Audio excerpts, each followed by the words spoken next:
Hi, today we're going to read Dazzle the Dinosaur.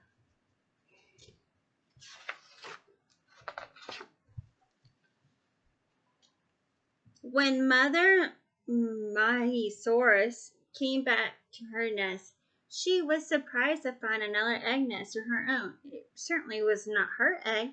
Where could it have come from? She wondered. Instinctively, she covered up both eggs to protect them.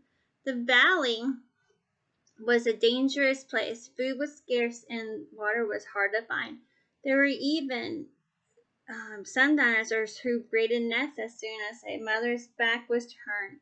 The Maiasauruses were curious about this odd-looking egg. As soon as the two eggs started to crack, they all came running to see what would hatch. See how shiny it is? From the mother's own speckled egg, out stepped a sweet-looking baby girl. Everyone oohed and awed. When the other eggs started to crack open, they held their breath, but then they sighed. It was just an ordinary baby dinosaur. The Mahisaurus were about to turn away when the baby dino gave a little yawn, stretched, and poof! Up popped a row of glowing spines along his back. They had never seen anything like it. "What kind of dinosaur are you?" they asked. "I don't know," the little dinosaur said shyly. Mother Mahisaurus couldn't take her eyes off the glittering spines. "We'll call you Dazzle," she said softly. Mother Mahisaurus named the little girl Maya.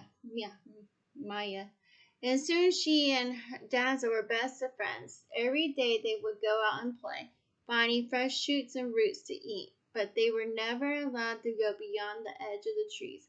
Everywhere they turned, there was a Mahisaurus watching, keeping them safe.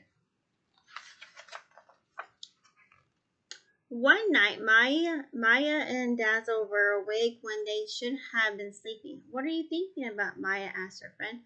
"I wish we could go off on our own and sport without someone watching us all the time," Dazzle said. "We can't because it's too dangerous around here," Maya said. "The Deinonychus raids our nest and the Tyrannosaurus rex chases us away from the water." "Then why do we live here?" asked Dazzle. "Mother told me that our family used to live in a cave in a valley surrounded by mountains that kept us safe. There was a fresh spring in the cave and the valley was filled with trees and ferns." "What happened?" Dazzle asked. "Long ago, when Mother was young, a vicious Dragosaurus took over our cave when all the Mahisauruses were eating.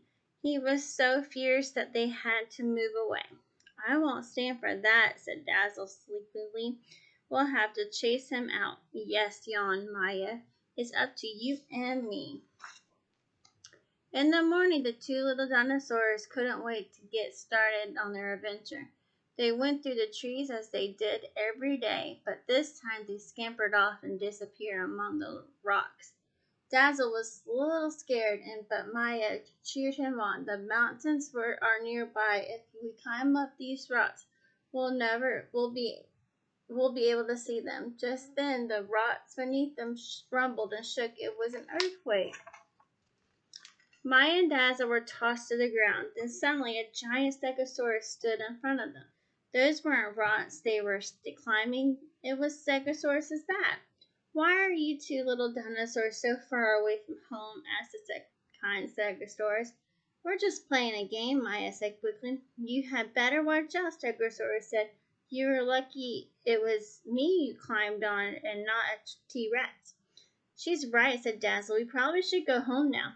So Dazzle and Mia turned back for their grove of trees where all the Maiasauruses would look out for them and keep them safe. But just as they found some tall ferns to eat, they heard the rumbling thunder of a giant footsteps and an ear-shattering roar. It was the T-Rex. He had spotted the two little dinosaurs and was hungry. "Split up," called Mia. "Twist and turn. Find a place to hide. Run!" So Dazzle ran away from his friend and dashing under branches and in and out of shadows. But every time the sunlight flashed on his spines, the T-Rex gave another roar and came after him. Finally, Dazzle saw a dark, grassy hollow, and he curled up inside, keeping his spines from showing. He barely dared to breathe. T-Rex lumped and thumped and roared until finally he gave up. Dazzle waited a long time before he climbed out to find Mia. Poor Dazzle, Mia cried as she jumped out of some firms. Your spines kept giving you away. You're lucky he didn't catch you. Dazzle was just happy to be alive. He wanted a nap. The two of them found a nice warm tree trunk to lean against, and they fell asleep.